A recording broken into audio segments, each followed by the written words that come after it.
Evening, Tulsa, and welcome back to TUTV. I'm Hunter Lynn. And I'm Batman. And he's Batman, otherwise known as the Hunted. And it's been some weeks since we were last on air. I mean, it feels like everything has changed from the weather to what we're talking about to even the amount of content we're getting, which is none. The past week was incredibly boring. Yeah, no, I wouldn't agree with any of what you just said, except for the last part. I hope you wouldn't notice my psyop to try and make this week seem interesting. Hey, we got a thunderstorm, though. We did get a thunderstorm. Let's talk about that. So there was thunder. There was thunder. There was rain, even. There was lightning. There was. And it woke me up, which I didn't appreciate. Hunter Angie right now. I sleep like a rock. I wish. I sleep more like Iran, as in I'm always kind of agitating things. And there's a lot of explosion in the background. There is a lot of explosion in the background when I'm asleep. I hope they don't. I'll probably get fired for that one. Oh, okay, yeah. I don't know. Well, did you enjoy your week? I did, yeah. I mean, it was pretty good. It's good. Anything interesting happen? Not really. Yeah? I feel like that's just kind of the way things are. I mean, yeah. Hey, do you want late that? February, I'll take it. Late February, early March, I mean, I guess they've been slashing the budget at the national level too. That's true. Making some big changes this presidency. DEI office here has changed to the Office of Resilience and Belonging. Yeah, That's news. It is news, and all to avoid, losing funding, I believe? Yeah, just the whole don't say DEI thing. Right, which is clearly the most effective way to, what are they trying to do? Why? Homework for the kids at home. Go ask your parents what they think DEI means, and then write into TUTV. Tell us what they think it means. Comment I'd be very section interested down to know. below. Think we'll get a single answer it's the same? I don't think so. We got to go to the news. Bye, guys.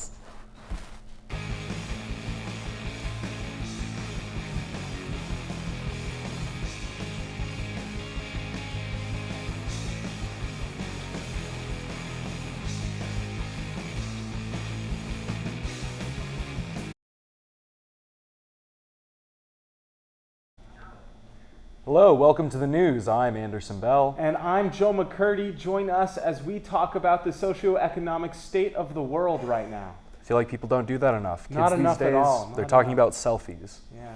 But let's jump right into it. Last week, Donald Trump and J.D. Vance clashed with Ukrainian President Volodymyr Zelensky during a meeting at the White House. Relations between the U.S. and Ukraine had deteriorated since Trump's inauguration, with the president calling Zelensky a dictator and attending talks with Russia to discuss an end to the Russo-Ukrainian war without Kyiv. The meeting saw Trump reiterate his desire for a quick peace, saying that Ukraine was gambling with World War III for continuing its fight against invading Russian forces. Zelensky arrived in Washington intending to sign a trade deal handing over Ukrainian mineral rights to the U.S., but the situation exploded during a televised meeting in the Oval Office, after which the Ukrainian delegation was asked to leave. The meeting is an example of what MSNBC describes as Trump's transactional approach to the Russo-Ukrainian war. Trump said after the meeting that Zelensky doesn't have the cards to strike a favorable peace with Russia, accusing the Ukrainian leader of saying all negative things about Vladimir Putin and Russia. Russia currently controls 18% of Ukraine, although it hasn't made significant gains in over a year. Superintendent Rob Miller of Bixby Public Schools announced his plan to run for Oklahoma State Superintendent in 2026, challenging incumbent Ryan Walters. Miller's move comes amidst increasing scrutiny of Walters' tenure. Earlier this month, Governor Kevin Stitt replaced 3 Board of Education members who had previously been loyal to Walters. The two administrators have also clashed over economic matters recently. According to the Oklahoman, Walters was present at an anti-green energy protest in Oklahoma City in January. Local CEOs such as self-described super conservative Richard Tannenbaum have called for Walters' removal, citing Oklahoma's continued low education ratings as evidence that change is needed. Miller's announcement made clear that he would run for the state superintendent regardless of whether Walters sought re-election. The two have clashed openly for months after Walters accused Miller of financial wrongdoing. Miller filed a defamation suit against the state superintendent. Spokespeople for Walters have called the lawsuit frivolous and a political stunt. Downtown Tulsa could experience a literal glow-up soon, as our city council is planning to allow rooftop signs in the central business district. Currently, buildings outside the entertainment district and Route 66 must request a special exception to add rooftop signs. This rule has been in place since 1970 and included buildings in the entertainment district until 2010. For City Council, the move is a logical continuation of that 2010 rule change, as well as a way to add flair to downtown Tulsa's many neon signs. Tulsa's many neon signs are a favorite of visitors and locals alike. Rooftop signs add to the unique vibrancy of the arts district and act as a recognition and celebration of downtown Tulsa's rich historic past, according to Kaiser Family Foundation Senior Program Officer Josh Miller. The program is expected to be finalized in June. After that, expect the lights to be a little brighter when cruising through downtown. And now your news from around campus. On Tuesday afternoon, Pat Case celebrated Mardi Gras with a lunchtime feast. Students were treated to a wide selection of treats, including traditional king cake. This Thursday, high schoolers will attend several sessions on campus as part of Preview TU. Hurricane hopefuls will tour campus, meet faculty, visit McFarland Library, and enjoy lunch with current students. The Center for Heterodox Economics monthly speakers series begins this Friday at 6 p.m. Economists Richard Wolff and Kyle Akuno of Cooperation Jackson, a network of workers cooperatives in Mississippi, will speak about workers' self-management at 101 Archer. Free dinner will be provided. The 2025 Resilience and Belonging Awards ceremony begins on Thursday at 6:30 p.m. John Quinos, host of ABC Hidden Cameras television series What Would You Do, will deliver the keynote speech. Well, a lot of stuff going on around the world and on campus as it seems as February comes to a close. And you know, February always, it's on paper and in reality the shortest month, but doesn't it feel like the longest in your eyes? Well, you know, with the weather change, I feel like it has kind of shortened my expectations for what spring has brought, but Yes. with the current state of the socioeconomic climate, I am not surprised that March will feel even longer, especially with the incoming market crash. That isn't the truth. But with that, we're going to slide it over to that weather. We will see you soon.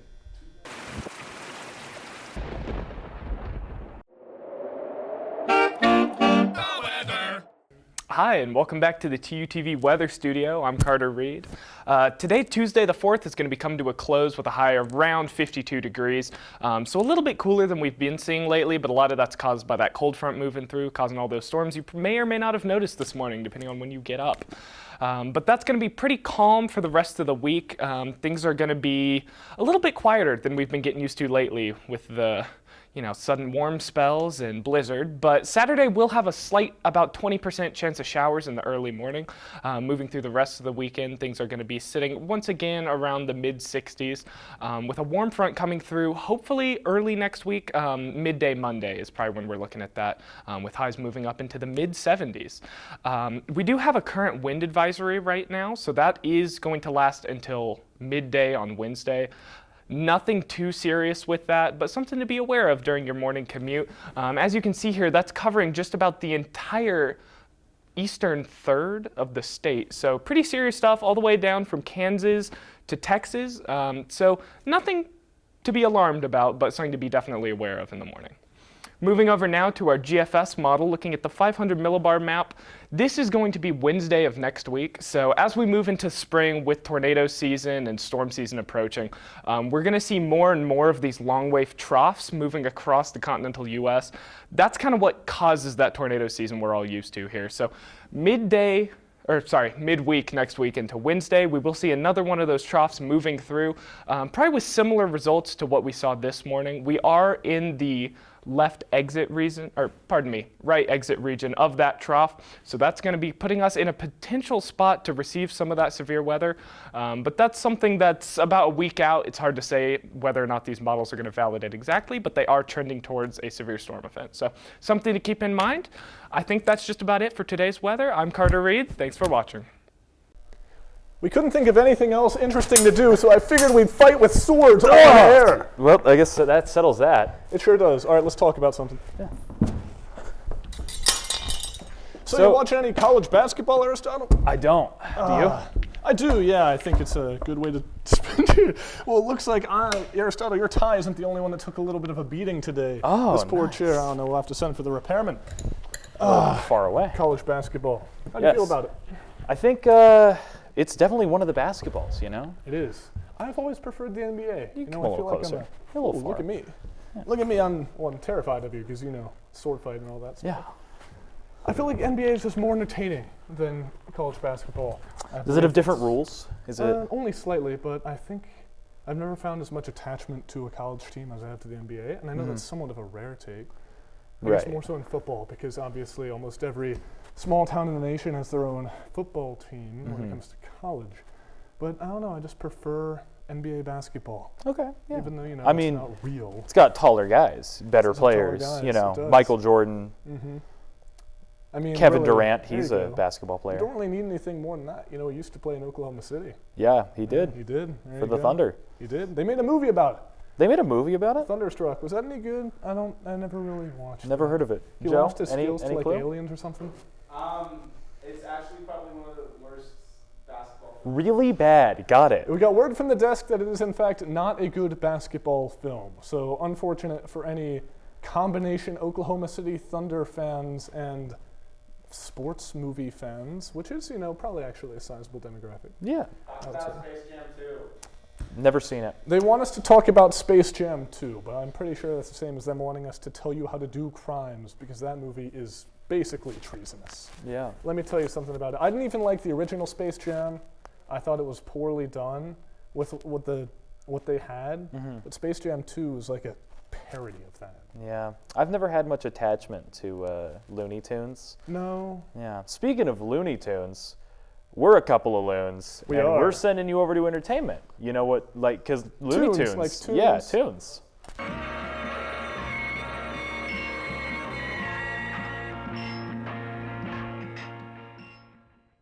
Hi, and welcome back to the Entertainment Desk. I'm Carter Reed. And I'm Joe McCurdy, and while nothing is quite as entertaining as a couple of people sword fighting, we're going to try our best talking about all of the TU and world entertainment news. So let's get right into it.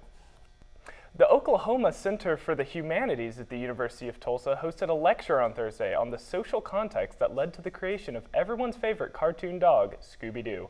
The talk was given by Kevin Sandler, an associate professor in the Film and Media Studies program at Arizona State University.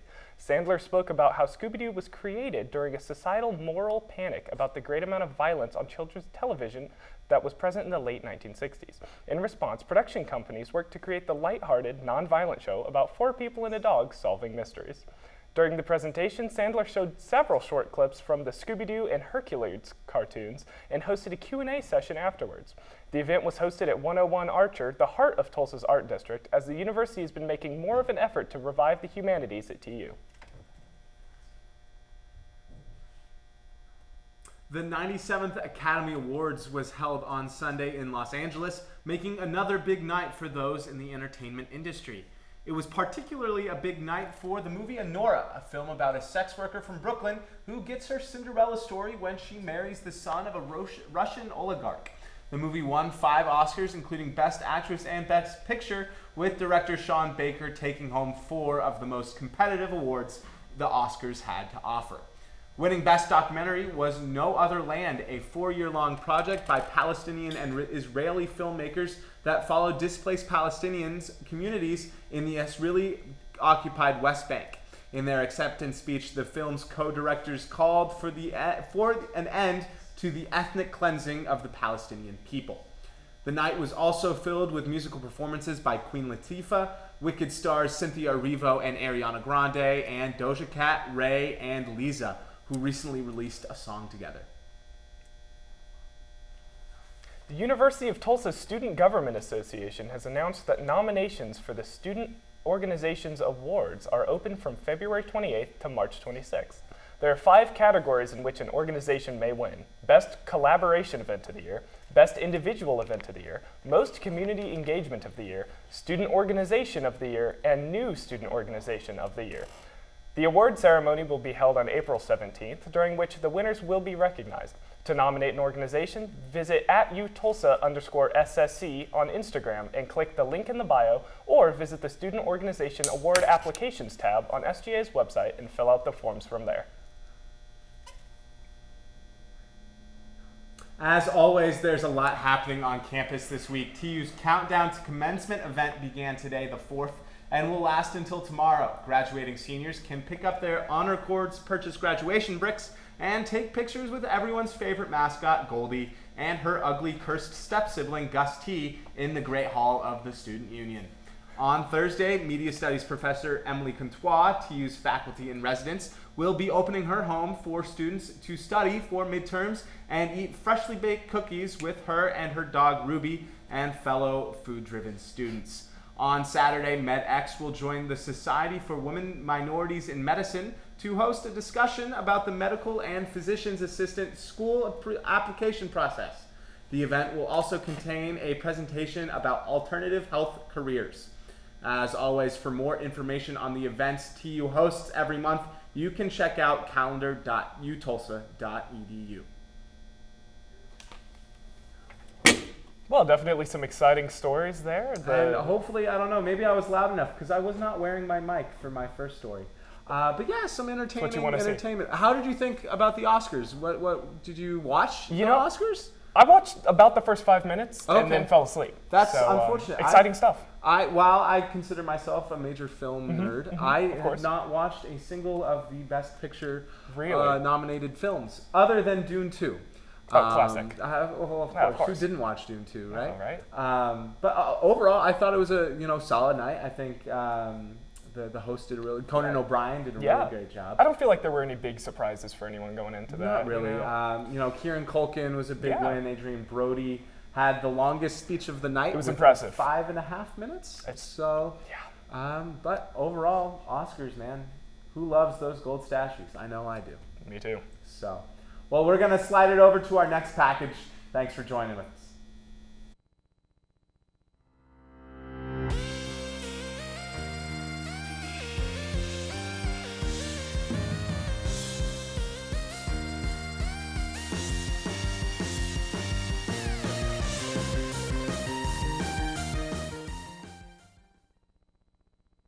Welcome back to our next package, sports. And I'm Joe McCurdy, and as we heard from Hunter, it's no surprise that he, a Tulsa student, thinks that NCAA basketball is more boring than NBA, but I'm sure that we have a few people that can disagree with that. Regardless, let's hop into our new sports stories this week. Tulsa's men's basketball hosted the Tulane Green Wave at the Reynolds Center on Sunday in their second matchup of the season. Heading into the game, the Golden Hurricane looked to end the season on a high note. The game remained close throughout, with Tulsa coming out to an early lead and went into the halftime leading Tulane 43-36. Tulane rallied in the second half, however, with their leading scorer, Greg Glenn III, scoring 16 points in the second half, totaling 22 for the entire game. Tulsa's Isaiah Barnes had a similarly productive game, leading the team with a total of 20 points. The game came down to the wire, being knotted at 77 in the final seconds of regulation before Tulane's Glenn III scored a game-winning layup, bringing Tulsa's losing streak to 4 games. The Tulsa men have just 2 games left in their season and will look to finally shake their losing streak and end the season on a positive note. They host the Temple Owls on March 4th and will close out the 2024-25 season by traveling to Wichita to take on the Wichita State Shockers. TU women's basketball was on fire heading into Sunday's matchup against the Memphis Tigers, coming off the heels of a 3-game winning streak. The Lady Golden Hurricane traveled to Memphis and kept the game close throughout the first quarter, just barely falling behind Memphis 13-16. They eventually pulled ahead in the second quarter, outscoring the Tigers 30-21. Tulsa's top 3 scorers, Delaney Crawford, Maddie Cartwright, and Haley Perriman, scored 22, 19, and 18 points respectively, ensuring that Tulsa never lost their lead. Delaney Crawford and Paige Bradley shut down Memphis's offense, with Crawford posting 5 rebounds and 3 steals, and Bradley recording further 4 steals. The Tulsa women's eventually survived a late fourth quarter rally by Memphis, winning 81-79. TU clinched a first-round bye in the American Conference Tournament, sitting currently at 5th in the conference. They will travel to face the Wichita State Shockers on March 4th to end the regular season. Tulsa softball continues to struggle early on in the season. Last weekend, Tulsa hosted the Hurricane Classic, which saw the Golden Hurricane play 5 games throughout the course of the weekend. Tulsa began the weekend by facing off against the 0-11 Kansas City Roos. TU grabbed an early lead in the game, scoring 2 runs in the first inning, with Clara Skaggs hitting a home run to bring her and Macy Cole back to the plate. Kansas City nearly came back, but Tulsa escaped with a 6-5 win, narrowly avoiding giving the Roos their first win of the season. Tulsa would then face off against the Drake Bulldogs 3 times over the weekend, winning 2 out of the 3 games. Brindley Maples, pitching for the Golden Hurricane, recorded 5 strikeouts against the Bulldogs, putting an early season defensive showcase and preventing a comeback by the Bulldogs, winning 4-2. Tulsa then split the remaining matchups with Drake the following day. Tulsa would later fall to the Oklahoma State Cowgirls in Stillwater on Sunday to close out the weekend. OSU handed Tulsa a crushing 9-0 loss, with TU only getting a single hit in 5 innings. Tulsa will look to improve their resume for the season when they play their first conference game of the season against the Memphis Tigers on Friday. The Golden Hurricane currently stands with a record of 10-10.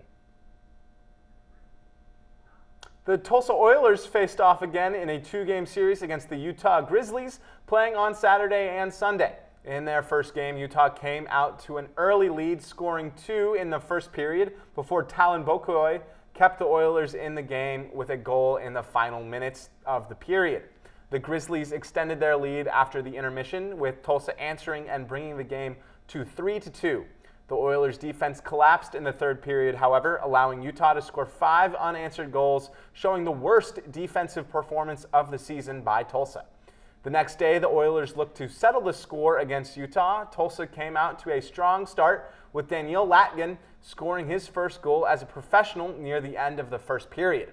Utah scored in the second period, putting the game at 1-1 heading into the final period. Tulsa's John Nelson once again put the Oilers on top before a crucial turnover allowed Utah to even the score once again. In the final minutes, Latgen found the goal again to seal the game for Tulsa, bringing the game to 3-2.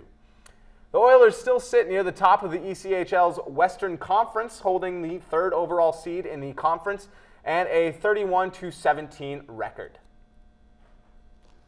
Well, some exciting stuff all around. Hunter and I were actually at that second Oilers game, so Really? exciting to see them I win. bet. I mean, I don't think I've watched a single live hockey match since I was in high school, where I got my first start broadcasting.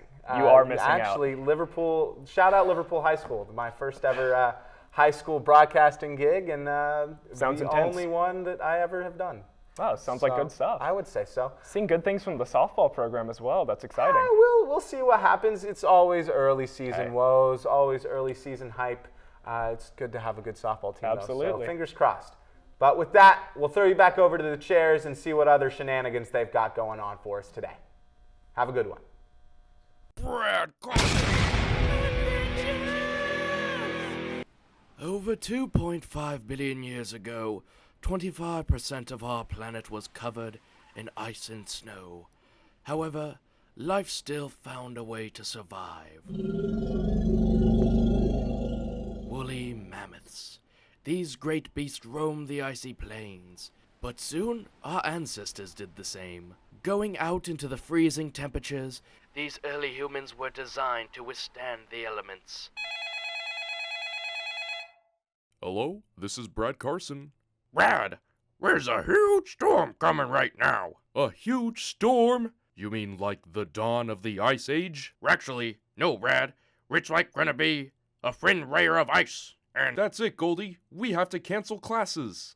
but Brad, it's just gonna be a real chilly. We just gotta bundle up. People in Canada do it all the time. Goldie, Tulsa, Oklahoma is not prepared for this much snow. It's a thin layer of ice, Brad. I have spoken. All classes will be virtual, meaning most of you will probably just skip online class entirely, but it's a sacrifice I'm willing to make to keep our students safe.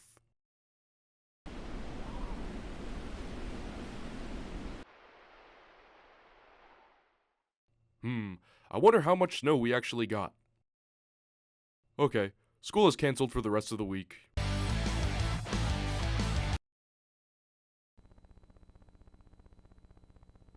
And welcome back to the Eric Trump Secret Police Academy, Pete Hegseth Memorial Recording Studio. I'm Hunter Lynn. I'm Aristotle Orsini. You know, why did they use Looney Tunes again for Space Jam 2. Space Jam 2? The movie's so relevant, I forgot the name, even though it's a sequel to an incredibly popular film. I think that's it. It was the sequel to the incredibly popular film, so they just kept like the same characters other than the professional basketball player. But when was the last time a child watched Looney Tunes?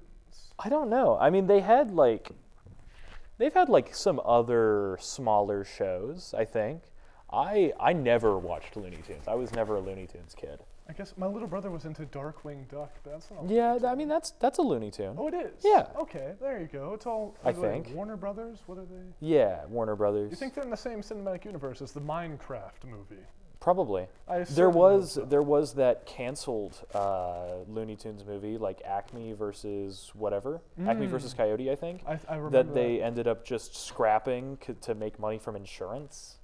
Kind of like how they were going to make a Popeye movie, but it got turned into the Emoji Movie. Not Warner Brothers, but was it Sony that did that? Is that where the Emoji Movie That's came where from? the Emoji Movie came from, That was folks. supposed to be Popeye. Mr. Spinach Popeye. Mr. Spinach Popeye. That's what they call him. It Is is. Mr. Spinach Popeye. So, I'll tell you what, kids, I got another question for you. Go home or actually this one's for the parents. Ask your kids how often they watch or think about Looney Tunes. There we go, giving everybody some homework this week. Yeah, and the kids will go, "What's a Looney Tune?" Yeah, they will. We only know Fortnite now and TikTok. That's what they say, right? Yeah, I think so. I haven't encountered someone under the age of 16 in 4 or 5 years. You were 16 4 years ago. You can't prove that. Okay, that's true. And neither can you, dear viewer. Because do remember, I may be Hunter, but you are the hunted. Have a good night.